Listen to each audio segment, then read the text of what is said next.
तो दोस्तों देखते हैं हिंदी का बहुत ही बेस्ट क्लास कराने जा रहा हूं। बहुत ही इंपॉर्टेंट क्वेश्चन है। ये जो चैप्टर है ये है समास, और समास का जितना इंपॉर्टेंट क्वेश्चन है वही लेकर आया हूं। बढ़िया से देखना और प्रैक्टिस करना। आपके जो भी एग्जाम हो जिसमें हिंदी आती हो उसके लिए बहुत ही इंपॉर्टेंट पॉइंट होगा। देखेंगे सबसे पहले बात करते हैं समास के बारे में। तो देखेंगे बहुत ही कम समय में जितना इंपॉर्टेंट पॉइंट होगा मैं आपको बताऊंगा। समास का अर्थ होता है संक्षेप अथवा संग्रह। संक्षेप अथवा संग्रह, समास का अर्थ होता है संक्षेप अथवा संग्रह। पहली बात करेंगे। दूसरी बात होगा कि समास का परिभाषा क्या होगा।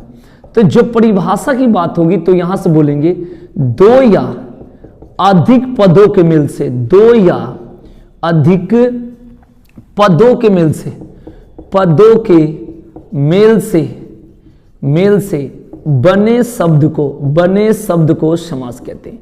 दो या अधिक पदों के मेल से बने शब्द को क्या बोलेंगे? समास बोलेंगे। अब जैसे मैं बोलूं यहां पर गंगा जल, तो गंगा जल बोलने के बाद यहां पर क्या होगा कि ये जो गंगा होगा इसे पूर्व पद कहेंगे, इसे बोलेंगे पूर्व पद या प्रथम पद। जो जल है इसको बोलेंगे उत्तर पद या अंतिम पद। गंगा को पूर्व पद बोलेंगे या प्रथम पद बोलेंगे, जल को बोलेंगे उत्तर पद या अंतिम पद। इस बात को ध्यान रखेंगे। अब जब गंगाजल एक समासिक पद है, क्योंकि इसका समास है तो इसलिए इसे क्या बोलेंगे? समासिक पद बोलेंगे। और जब गंगा का जल इसे लिखेंगे गंगा का जल, तो इसे बोलेंगे समास विग्रह। इसे क्या बोलेंगे भाई? समास विग्रह। इस बात को ध्यान रखेंगे।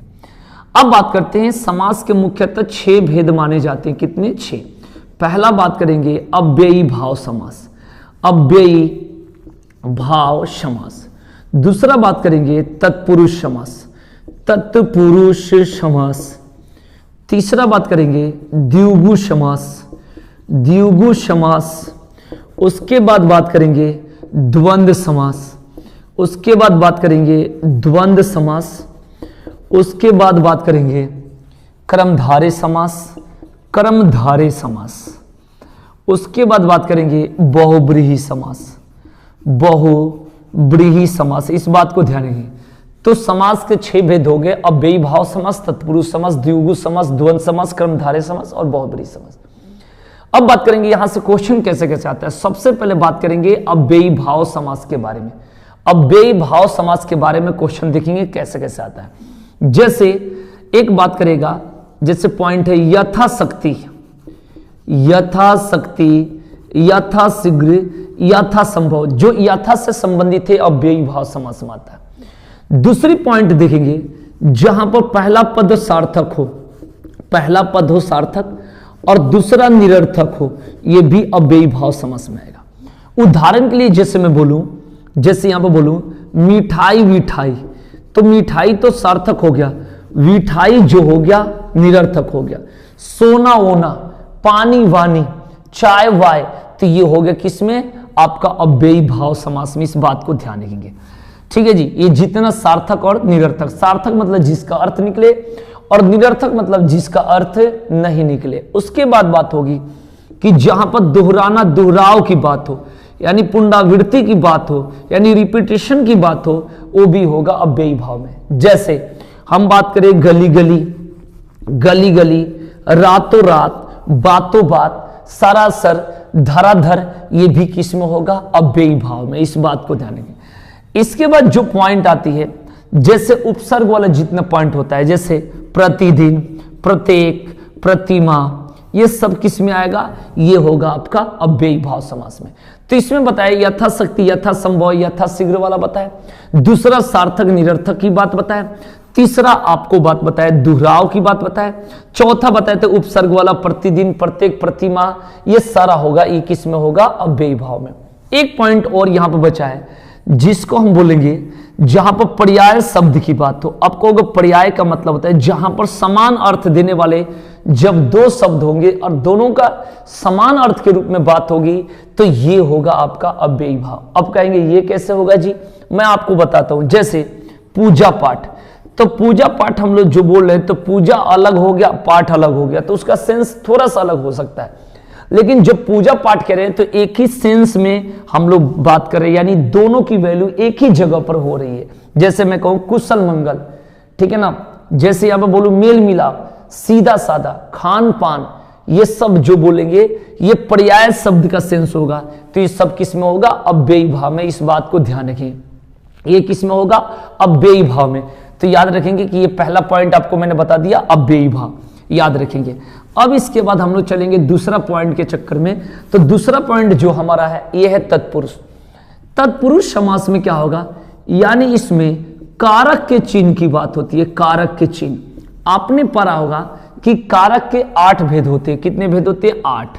उसमें आपने सुना होगा कर्ता, उसके बाद कर्म, उसके बाद करण, उसके बाद होगा संप्रदान, संप्रदान, उसके बाद होगा अपादान, अपादान, उसके बाद होगा संबंध, संबंध, उसके बाद होगा अधिकरण, अधिकरण, उसके बाद होगा संबोधन, संबोधन। ध्यान रखेंगे भाई।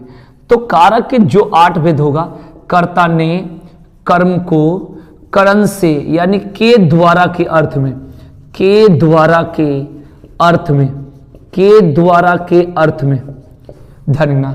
संप्रदान को कौमा के लिए, को कौमा के लिए, अपादान से अलग होने के अर्थ में, अलग होने के अर्थ में, हल अलग होने के अर्थ में, ध्यान रखेंगे भाई। उसके बाद संबंध का के की, का के की, अधिकरण मैं पर, संबोधन हे अजी अरे अहो, ये याद रखेंगे भाई। हे अजी अरे अहो, ये सारा जो कॉन्सेप्ट है, ये सारा कॉन्सेप्ट किसके भाई? ये कारक के 8 भेद की बात करें। इसमें क्या होगा कि जब बात करते हैं हम तत्पुरुष समास के बारे में, तो तत्पुरुष समास के लिए एक ये कर्ता शुरू वाला, ठीक है जी, और एक लास्ट वाला संबोधन खत्म हो जाता है, ठीक है ना। अब इसके बाद बचता है 1 2 3 4 5 6। तो आपको बता दूं तत्पुरुष समास के ये 6 भेद होते हैं, और 6 भेद में कैसे पहचान करेंगे कि तत्पुरुष समास कैसे है? तो मैं आपको बता दूं, जैसे हम बात करेंगे का, यहां पर गंगा जल को गंगा का जल कहते हैं, तो का देख लो भाई। अब इसमें देखोगे यहां पर का किसी में आ रहा है भाई, तो देखो संबंध का के की। तो इसी तरीके से इसमें जहां पर कारक के चिन्ह की बात होगी वो तत्पुरुष समास होगा। जैसे हम बोले जाति भ्रष्ट, जाति से भ्रष्ट, रोग मुक्त, रोग से मुक्त, चिड़ी मार, चिड़ी को मारने वाले यानी चिड़िया को मारने वाला, पॉकेट मार, पॉकेट को मारने वाला, गुरुदत्त, गुरु द्वारा रचित, ठीक है ना, देवालय, देव का आलय, रसोई घर, रसोई के लिए घर, रसोई का घर। तो ये जितना पॉइंट जिसमें कारक के चिन्ह की बात होगी वो किस में होगा? तत्पुरुष में।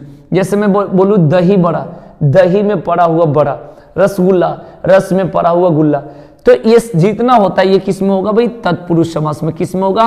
तत्पुरुष समास में होगा। इस बात को ध्यान रखेंगे भाई। इसके बाद बात करेंगे द्विगु समास का। तो द्विगु का मतलब होता है संख्यावाची। द्विगु का मतलब क्या होता है भाई? संख्यावाची। तो जहां द्विगु समास की बात होगी वो संख्यावाची की बात होगी। संख्यावाची का मतलब होता है, बहुत इजी पॉइंट होता है, जैसे पंचवटी बोल दिए तो ये भी इसमें होगा, चौराहा हो गया, त्रिभुज हो गया, ठीक है ना, पंचामृत हो गया, तिरंगा हो गया, उसके बाद चौवन्नी हो गया, अठन्नी हो गया, ये सब किस में होगा? द्विगु समास। इसमें एक आता है सतसई, ये इंपॉर्टेंट है, कई बार पेपर में आता है सतसई, ये भी किसके अंतर्गत आता है भाई? द्विगु समास के अंतर्गत आएगा, सतसई, याद रखेंगे भाई। अब बात करते हैं द्वंद्व। द्वंद्व में होता है कि जब 2 पद है और दोनों की बराबर प्राथमिकता होती है, दोनों की बराबर प्राथमिकता होती है, ये बात को ध्यान रखेंगे। तो जब दोनों की बराबर प्राथमिकता होगी तो ये किस में होगा? ये होगा आपका द्वंद्व समास में।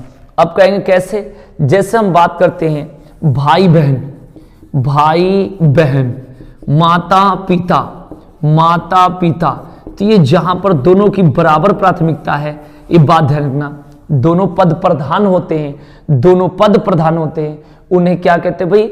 उन्हें कहेंगे द्वंद्व समास। जैसे हम लोग बोले यहां पर राम लक्ष्मण, राम लक्ष्मण, ये बात ध्यान रखना, तो ये भी किस में आ गया भाई? द्वंद्व समास में। जैसे मैं बोलूं तन मन धन, यहां पर 2 से अधिक पद हो गया, तन मन धन, तो ये किस में होगा भाई? द्वंद्व समास में। किस में होगा? द्वंद्व समास में। इस बात को ध्यान रखेंगे भाई। तो आपको तत्पुरुष बता दिए, द्विगु बता दिए, द्वंद्व बता दिए और अव्ययी भाव बता दिए। अब बचा आपके पास कर्मधारय। अब कौन सा बचा? कर्मधारय। कर्मधारय का मतलब होता है कर्म प्रधान। कर्मधारय का मतलब क्या होता है भाई? कर्म प्रधान। इस बात को ध्यान रखिए भाई, इसको कैसे क्लियर करना है। अब आप देखिए, जैसे बात करते हैं कर्मधारय समास का, कर्मधारय समास का देखिएगा, इसमें सबसे पहली बात होती है पद प्रधान होता है। अब प्रधान के रूप में कैसे बोलोगे? जैसे प्रधानाध्यापक, प्रधानाध्यापक तो ये आ जाएगा कर्मधारय में। जैसे होगा परमेश्वर, ये भी हो जाएगा कर्मधारय में। राष्ट्रपति, ये भी हो जाएगा कर्मधारय में। तो एक कर्मधारय में एक तो पद की बात करेंगे, दूसरी बात क्या करेंगे, दूसरा पॉइंट, जैसे एक वर्ड होता है विशेषण विशेष्य, विशेषण और आपका विशेष्य, इस बात को ध्यान रखिए। तो जहां पर एक पद विशेषण हो उसे भी कर्मधारय की दर्जा देती है। आप कहोगे ये कैसे? जैसे अगर हम लोग बोले नील पित्त, नील मतलब नीला, पीत मतलब पीला, तो है तो यहां पर दोनों विशेषण, लेकिन एक पद होनी चाहिए कम से कम। नील पित्त हो गया। जैसे हम लोग बात करेंगे शीतोष्ण, शीतोष्ण ये भी हो गया कर्मधारय में। इस बात को ध्यान रखें, ये भी किस में हो गया? कर्मधारय में हो गया। जैसे नील गगन, नील गगन तो ये भी हो गया आपका कर्मधारय। इस बात को ध्यान रखेंगे भाई। अब बात करते हैं इसके अलावा क्या पॉइंट होता है, जहां पर तुलना करने की बात हो, ये भी कर्मधारय की पॉइंट है। आपको वो तुलना करने, जैसे मैं बोलूं मृग नयन, मृग नयन, ठीक है ना, मृग नयन, ये बात को ध्यान रखना। देहलता, विद्यासागर, विद्यासागर, ठीक है ना, लौह पुरुष, तो ये सारा चीजें जहां पर तुलना करने की बात हो ये भी होगा। उच्च शिखर, ये भी सब क्या होगा? कर्मधारय में। इस बात को ध्यान रखेंगे, ये किस में होगा? कर्मधारय में। तो जहां पर पद प्रधान की बात हो, विशेषण विशेष्य की बात हो, और तीसरा पॉइंट आपको मैंने बताया कि जहां पर तुलना करने की बात हो, ये भी किस में होगा? तो ये होगा आपका कर्मधारय में। अब यहां पर पॉइंट देखते हैं, एक होता है चंद्रशेखर, चंद्रशेखर, और एक होता है चंद्रमुख, चंद्रमुख। इस बात को ध्यान रखेंगे भाई, एक तो चंद्रशेखर होगा और एक क्या होगा? चंद्रमुख होगा। तो अब बात करेंगे बहुब्रीहि के बारे में। किसके बारे में? बहुब्रीहि, एक ध्यान रखेंगे भाई। और एक और वर्ड लिख देते हैं पीतांबर, पीतांबर, बढ़िया से देखेंगे भाई। तो बहुब्रीहि में क्या होता है कि जहां पर दोनों पद अप्रधान होते हैं, यानी प्रधान नहीं होते, दोनों पद अप्रधान होते हैं, ये किसी तीसरे की विशेषता का बोध कराते, किसी तीसरे की विशेषता का बोध कराते भाई, किसी तीसरे की विशेषता का बोध कराते। इस बात को ध्यान रखेंगे भाई। इसे क्या बोलेंगे? बहुब्रीहि। इसे क्या बोलेंगे? बहुब्रीहि। जैसे आपने सुना है, इसको पहले अभी क्लियर करूंगा, ये थोड़ा अपवाद पॉइंट है, इससे पहले क्लियर करता हूं। जैसे यहां पर तीसरे की विशेषता का बोध कराने का मतलब, जैसे एक दंत हो गया, महावीर हो गया, पवन पुत्र हो गया, ठीक है जी, लंबोदर हो गया, गजानंद हो गया, महादेव हो गया, विषधर हो गया, शूलपाणी हो गया, चक्रपाणी हो गया, मोदक प्रिय हो गया। तो ये जितना होता है, जहां पर देवताओं की जितनी पॉइंट बताई जाती है, ये सब के सब किस में होगा? आपका बहुब्रीहि में होगा। अब यहां पर तीसरी 3 पॉइंट यहां पर और देखेंगे। जैसे बात होगी चंद्रशेखर, तो ये डायरेक्ट आप बोल सकते हो कि बहुब्रीहि में, लेकिन चंद्रमुख मतलब चंद्र के समान मुख, यहां पर तुलना करने की बात हो तो यहां पर कर्मधारय भी हो सकता है। तो प्राथमिकता तो बहुब्रीहि और कर्मधारय दोनों रहता है, तो बहुब्रीहि को ही देते हैं, लेकिन मैं आपको बता दूं ये कर्मधारय भी होगा तुलना करने के लिए। पीतांबर की बात करेंगे तो विष्णु के लिए पीत प्लस अंबर, लेकिन मैं आपको बता दूं कि ये कर्मधारय में भी होगा। तो ऑप्शन में अगर कर्मधारय और बहुब्रीहि इसके लिए हो तो पहली प्राथमिकता आप बहुब्रीहि को देंगे, लेकिन ये कर्मधारय भी होगा, इस बात को ध्यान रखना। पीत मतलब पीला, यानी एक विशेषण की बात होगी। तो देखिए ये भी कर्मधारय में है, ये भी कर्मधारय में, लेकिन तीनों की पहली प्राथमिकता किसको देंगे? बहुब्रीहि में। किसको देंगे भाई? बहुब्रीहि में। तो आपको मैंने ये अपवाद बात बता दिया। हमने बताया समास के बारे में, दो या दो से अधिक पदों के मेल से बने शब्द को क्या बोलते हैं? समास बोलते हैं। समास का अर्थ होता है संक्षेप अथवा संग्रह। समास के 6 भेद होते हैं, जैसे बताया अव्ययी भाव समास, तत्पुरुष समास, द्विगु समास, द्वंद्व समास, कर्मधारय समास, बहुब्रीहि समास, ये सारे चीजों को बताया। जब बात होंगे द्वंद्व समास के तो इसमें दोनों पद प्रधान होंगे। जब बात होगी द्विगु समास के तो पहला पद संख्यावाची अर्थात संख्या का मेल होगा। उसके बाद जब बहुब्रीहि समास की बात करेंगे तो दोनों पद अप्रधान होगा, किसी तीसरे की विशेषता को बोध कराता है, इस बात को ध्यान रखेंगे। जब तत्पुरुष समास की अगर परिभाषा करेंगे, इसे व्याधिकरण तत्पुरुष भी बोलते हैं, और तत्पुरुष समास की अगर प्राथमिकता की बात करेंगे तो उसमें दूसरा पद प्रधान होता है। आपको वो दूसरा पद कैसे, तो जैसे गंगा जल, तो गंगा का जल है तो दूसरा पद तो जल हो गया, तो जल इसलिए प्रधान है, गंगा के चलते तो जल प्रधान हो गया। इस बात को ध्यान रखेंगे भाई। जैसे दही बड़ा, तो दही में पड़ा हुआ बड़ा तो बड़ा प्रधान है, वहां पर बड़ा की वैल्यू है। तो इसी तरीके से जिसमें दूसरा पद प्रधान होगा उसे तत्पुरुष बोल देंगे, जिसमें दोनों पद प्रधान होगा उसे द्वंद्व बोलेंगे, जिसमें संख्यावाची की बात है उसे द्विगु बोलेंगे, जिसमें दोनों पद प्रधान नहीं हो उसे बोलेंगे बहुब्रीहि समास। तो आज के लिए इतना ही, धन्यवाद, थैंक यू। इसी तरीके से वीडियो देखते रहिए, अच्छा लगे तो वीडियो को शेयर करें, चैनल को सब्सक्राइब करें और लाइक करें। धन्यवाद, थैंक यू।